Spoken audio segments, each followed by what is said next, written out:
shares. Even though the S&P is down for the week, NVIDIA shares are up 3.9% this week. So let's talk about it. And we're looking at these shares, which right now are down about, no, they're up 0.9% at 210 at this moment. So let's get your thoughts here. Tom and Kevin, go ahead. I think, Kevin, you're starting on this one to tell us a little bit about your thoughts. 1 year up 23%. Yeah, NVIDIA's had a rough go of it. A good week, but a fairly ugly-looking chart before the last, 5 or 7, 8 days. It's made a nice recovery, but, this stock is traded $236, and it got down to, below 200 at one point. This is a company that everyone fears there's a couple things happening. That China is going to make cheaper chips than they're making, although I don't think China's ever going to be allowed to enter our markets. And other hyperscalers are making chips and competing with NVIDIA. And that could be realistic. NVIDIA is also going to make CPUs and compete with some of them. So Jensen Huang continues to grow his company by doing two things. He's creating tools like GPUs and CPUs, foundational tools for companies. Then what's he doing? Then he's taking that money, which you've seen for the last 12, 18, 24 months, and he's taking equity stakes in all these other emerging companies. And at some point, that's going to be a massive pile. There's going to be winners and losers. But eventually, these equity stakes that he's taken are going to be substantial. And so that's the bet he's making. He's not buying a stock. He's not giving out a dividend. He's investing in some of these companies in this sector that are so, have such promising futures. So it's tricky. It's widely held. And so it seems to sell off, be not as strong as it should be, but they are still as dominant as ever, Tom and Nicole. Yeah, and what I thought was interesting, too, is that Jensen Huang made a post on X for the very first time. I was reading that today. I hadn't seen it, and it said that open models strengthen safety and cybersecurity, accelerate innovation and diffusion, and enable sovereignty. So he said, for my first post, I'm sharing a letter that NVIDIA signed on why open models matter. Interesting that so many of the other leaders are on X or get out there with some of the comments, but this was his first post that he felt really was important. Let's talk a little more about NVIDIA before we get to some of the example trades, Tom. Yeah, you look at the growth rate last quarter, 85% growth rate. They continue to expand. The valuation on this company, on a forward 12-month basis, 24 times. NVIDIA is above 70 times. Intel going into those earnings was 100 times. So you got the growth rate. I think some of the concerns here going forward are the fact that other companies are trying to develop their own chips, whether it's TPUs, relying more on the CPUs, so trying to diversify their supply chains where they're not reliant on NVIDIA. So I think investors are a little bit frightened there. But think about this, guys. Over the last 3 years in NVIDIA, this stock was in the $30 range 3 years ago, right? You saw gains in 39% in 2025, 171% in 2024, and 239% in 2023. So there's been massive gains for this stock, but on a valuation basis, it's relatively inexpensive to its peers. It's just above the forward PE of the S&P 500.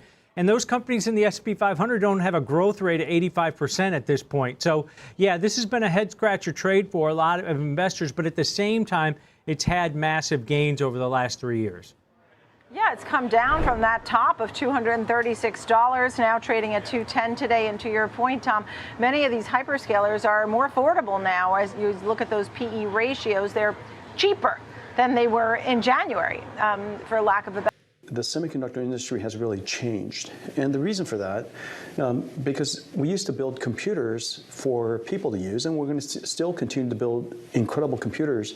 These are now processing AIs for humans to collaborate with. But in the future, we also have AI agents and robots, and they're going to be using computers.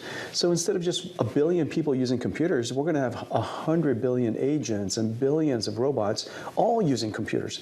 The computer industry, the chip that's built on top of the chip industry, surely is not big enough. And so this is one of the realizations of the semiconductor industry, that now computers are built not just for people to use, but computers are being built for computers to use.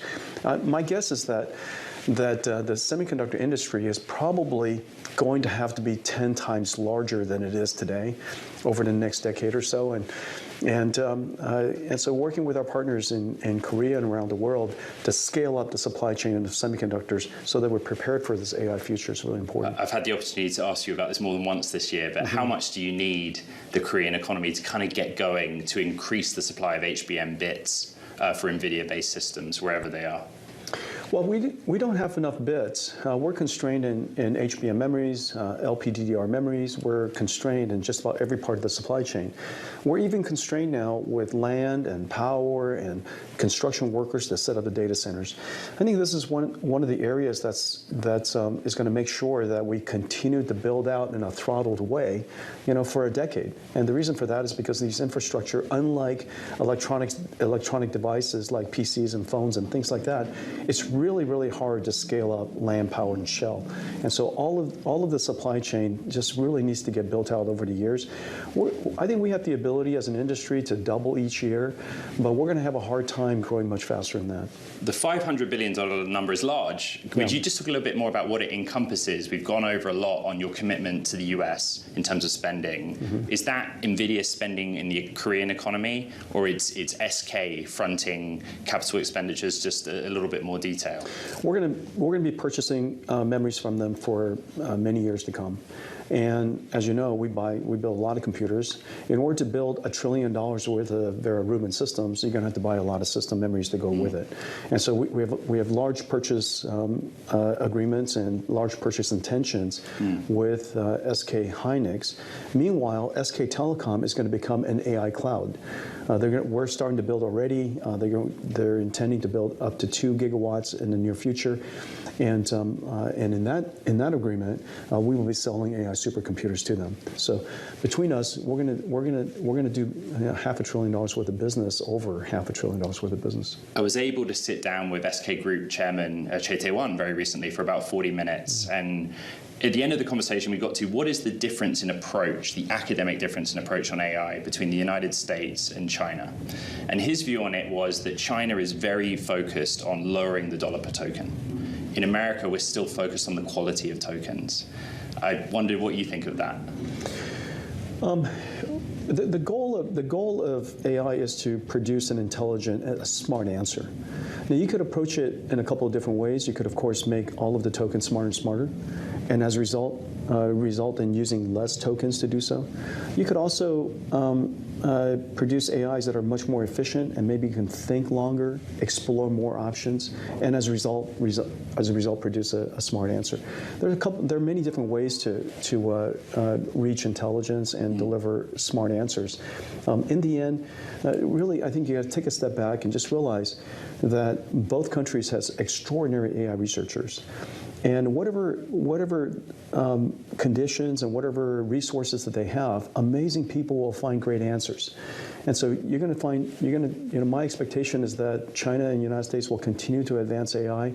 The conditions are different, the resources are different, their constraints are different, but these amazing researchers will find answers. And I think that in the case of China, they're producing more AI researchers than probably all of the world has, in any given year. And so they're producing, if manufacturing intelligence is important, they manufacture the most important version of it, which is the researchers. And so this is an area, a country that's going to produce excellent AI technology. We ought to continue to learn from them, work with them. As you know, you're here in Silicon Valley, right here in San Francisco. The number of AI researchers here that came from China that are Chinese is really quite significant. And so we're really fortunate to have them here, and we just got to keep. Take a look at some of the example trades, and Kevin, I think you're starting us off. How would you go about trading NVIDIA?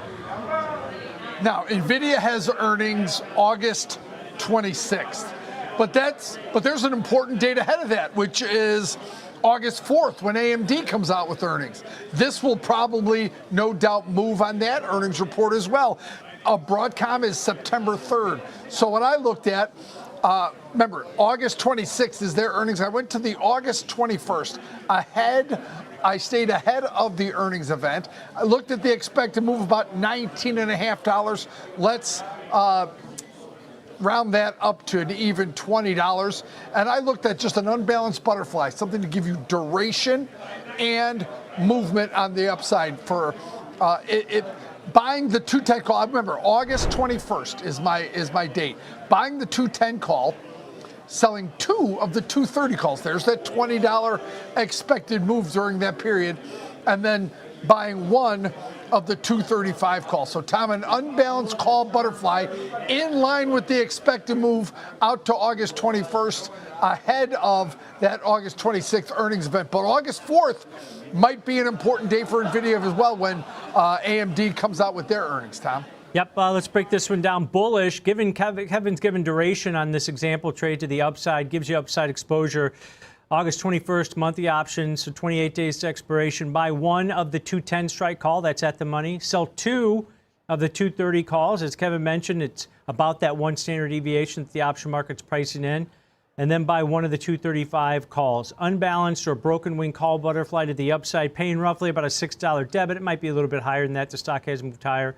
But the debit you pay is going to be risk, $600 per spread on this, and it takes your break even up to 216. So you're going to need a move to the upside to get above that break even.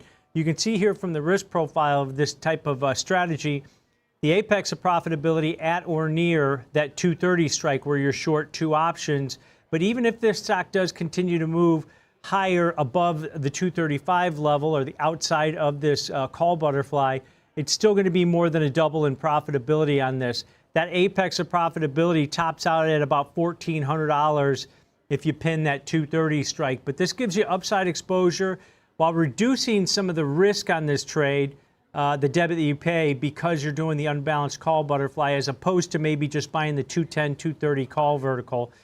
You sell that $5 wide call vertical at the top end of this, and that reduces the initial risk price on this trade. But it gives you exposure, avoids earnings, and gives you a little bit of duration, 4 weeks in that trade. So there's Kevin's bullish example. Kev, I'm going to switch it up here a little bit. Mine's not a bearish trade. It can be bearish, but it could be bullish also.